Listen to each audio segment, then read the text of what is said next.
네, 안녕하세요. 이 빼빼주스 이후의 해독을 바라다. 오늘은 2탄이죠. 오늘은 빼빼주스 효과를 덜 보신 분들, 너무 속상하죠. 2주간 열심히 했는데 덜 보신 분들은 왜 그럴까? 거기에 대해서 좀 이유를 꼼꼼하게 또 짚어드리려고 합니다.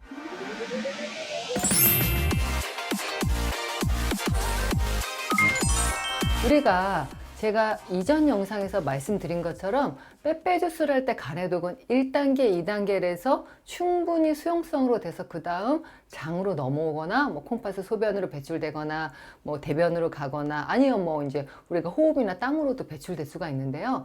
특히 이 빼빼주스를 갖고 드셨는데도 2주 동안 효과를 못 본 분들을 제가 보니까 체중이 정상이신 분들, 제가 빼빼주스는 주로 독소 해독하고 살도 빼기 때문에 대사증후군이 있는 분들 효과를 많이 본다 그랬잖아요. 근데 이제 정상인 분들도 체중 감량하고 싶죠. 우리가 나한테 맞는 이상적인 체중이라는 게 있으니까. 그래서 제가 효과를 잘 못 봤어 하신 분들 보니까 체중이 50kg대, 체중이 조금 평상시 남들보다 정상인데 더 날씬하고 싶은 분들, 아니면 늘 다이어트를 해서 소식하셨던 분들, 더 칼로리를 줄이거나 해도 크게 늘 칼로리 줄였기 때문에 독소가 많이 없었던 경우도 있고요. 아니면 정말 하루에 한 끼밖에 안 드셨던 분들, 또 간헐적 단식을 하셨던 분들, 이런 분들은 대체적으로 크게 효과가 없었고, 마지막으로 효과가 없던 분들은 늘 장이 안 좋아요, 제가 조금만 먹어도 더부룩해요, 변비가 심해요, 잘 부어, 이런 분들이 있는데 그 이유는 바로 간해독 이후에 장해독이 안 됐기 때문이에요. 우리가 독소해독은 간이 해독기관으로 많이 알고 있지만 그 밑에 받쳐주는 또 장에서 나머지 해독된 것들을 잘 대변으로 배출돼서 내 몸 밖으로 나가야 되잖아요. 근데 우리가 장해독이 안 되는 분들, 특히 어떤 분들이냐, 두 가지 유형이 있는데요. 첫 번째는 소장 내 세균이 과다 증식하는 분들. 우리가 위에서 소화를 거쳐서 소장, 대장 가는데 소장에는 세균이 별로 없는데 우리가 밥만 먹으면 금방 배가 볼록해지는 분들이 있죠. 밥만 먹으면 소화가 안 되고 4시간 했는데 괜찮다 그러고, 소화제는 달고 삼지만 늘 뭔가 이렇게 배가 팽만하고 앉으면 더부룩하고 심지어는 뭔가 먹으면은 배가 금방 붓고, 이런 분들은 소장에 세균이 과다 증식했기 때문에 그런 것들이 결국은 안에 위장으로 내려와서 이 소장에서 대장으로 내려가야 되는데 거기서부터 나쁜 유익균들이 많이 있기 때문에 여러 가지 독소가 발생되는 겁니다. 그래서 간해독을 잘해도 결국 이 담즙을 거쳐서 십이지장, 공장, 회장을 가는데 이 간해독을 잘해서 수용성으로 딱 접합 반응을 해줘도 이 소장에 나쁜 균들 많으면 이 반응을 다 해체시켜요. 해체시키면 다시 독성이 있고, 독성이 있다 보니까 수용성으로 안 돼서 또 다시 간으로 장간 순환해갖고 그 일부는 또 다시 간으로 해서 독소가 너무 과부하가 걸리는 거예요. 그래서 빼빼주스 갖고 효과를 못 본 분들은 내가 장이 안 좋구나, 장에 나쁜 균들이 많이 사는구나, 내 소장에 세균이 과다 증식하네, 이렇게 알 수가 있고, 또 두 번째 유형은요, 새는장 증후군 들어보셨죠? 장하고 장 사이 세포가 딱 이렇게 치밀결합으로 잘 붙어 있어야 되는데 이게 이렇게 떨어져 있다 보니까 건강한 사람은 영양소만 흡수되고 나머지 잔류농약, 화학물질, 여러 가지 붙은 바이러스, 이런 것들이 다 몸에 안 들어와야 되는데 새는장 증후군이 있는 분들은 그런 게 들어와서 몸에 염증을 일으키다 보니까 결국은 간에서 해독을 잘해도 장에서 해독을 못하니까 몸 밖으로 배출이 안 돼서 체중 감량이 안 되는 거죠. 그래서 사실 이 빼빼주스가 물론 치료법은 아니기 때문에 이거를 갖고 제가 진단을 해드릴 수는 없지만 요거 갖고 효과가 못 보시거나, 제가 아까 말씀드린 대로 더부룩하고 가스, 팽만, 또 심지어 몸이 잘 붓는다, 그리고 체중이 이렇게 쉽게 늘기도 하지만 피부에 알러지 같이 뭐가 없던 알러지가 생긴다, 그리고 유난히 다리가 잘 붓는다, 또 만성 피로다, 이런 분들은 장이 굉장히 안 좋기 때문에 장독소를 꼭 같이 없애 주셔야 되고요. 정확하게는 보통 병원에서 소변 유기산 검사라든가 또 대변에서 안에 장내에 있는 마이크로바이옴 미생물 검사를 통해서 나쁜 균이 있으면 걔를 죽이고 좋은 유산균을 넣어주고 안에 새는장 중으로 좋게 하는 걸 같이 해줘야 되는데 여러분들이 다 병원에 올 수 있는 건 아니니까 제일 여러분들이 하기 쉬운 거는 일단 하얗고 부드러운 가루, 여러분들 생각나는 거 있죠? 설탕, 소금, 밀가루, 이런 것들은 장내 나쁜 균들이 더 많이 번식하게 해요.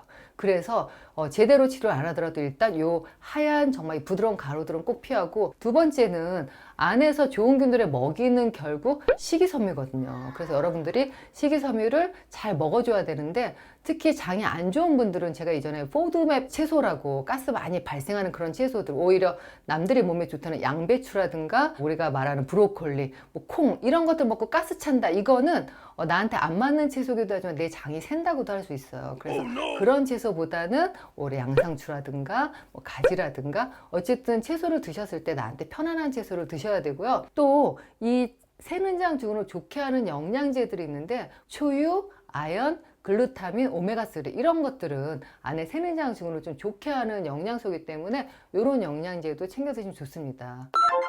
여러분들이 뭐 원장님 저는 장은 유산균, 뭐 심지어는 뭐 프리바이오틱스, 뭐 프로바이오틱스, 포스트바이오틱스 많이 먹는데 그래도 배가 빵빵해요 그러시는데요.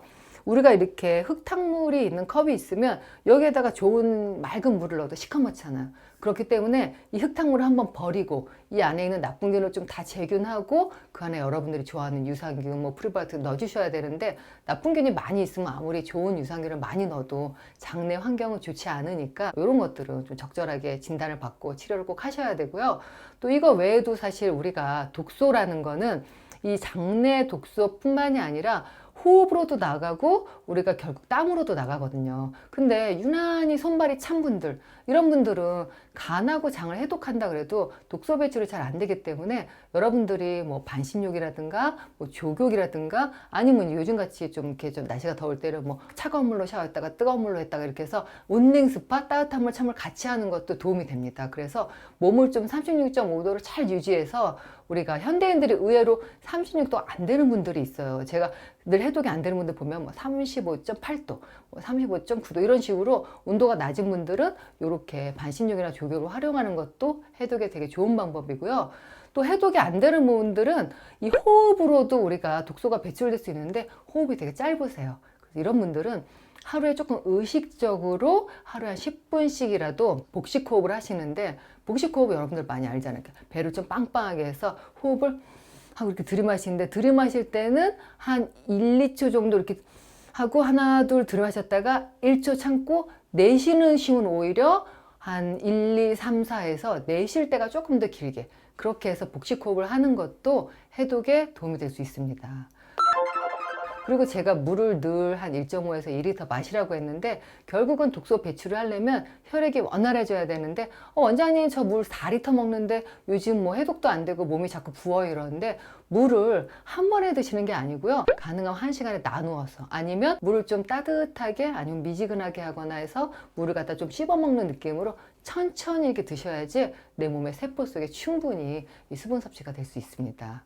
그리고 마지막으로 또 이렇게 해독이 안 되는 분들은요, 림프절을 잘 활용하면 됩니다. 우리가 림프라는 거는 안에 대사하고 남은 세포 대사물들, 찌꺼기들, 병든 세포, 뭐 우리가 바이러스나 세균에 우리가 대항하는 그런 어떻게 보면 액체라고 할 수 있는데, 혈관과 달리 혈관을 따라 움직이잖아요, 요 림프액이. 근데 이 림프 마사지라는 거는 주로 이렇게 혈관에서 내려가는 쪽이 아니라 밑에 발서부터 올라오는 쪽으로 많이 그 림프 방향이 향하기 때문에 가능하면 림프가 향하는 방향 쪽으로. 그래서 우리가 대표적인 림프절은 무릎 뒤에 오금 쪽이라든가 우리가 뭐 서해부 쪽이라든가, 서해부 쪽은 굉장히 중요해요. 상체 하체 연결하는 림프절이 잘 흘러야 되니까 그런 쪽이라든가, 또 겨드랑이 쪽. 그래서 이런 데를 샤워할 때 좀 마사지 해줘도 되고, 아니면 샤워할 때 이렇게 브러쉬 있죠, 브러쉬로 이렇게 림프를 좀 쓸어 올려주면 이건 역시도 해독하는 데 도움이 될 수가 있습니다.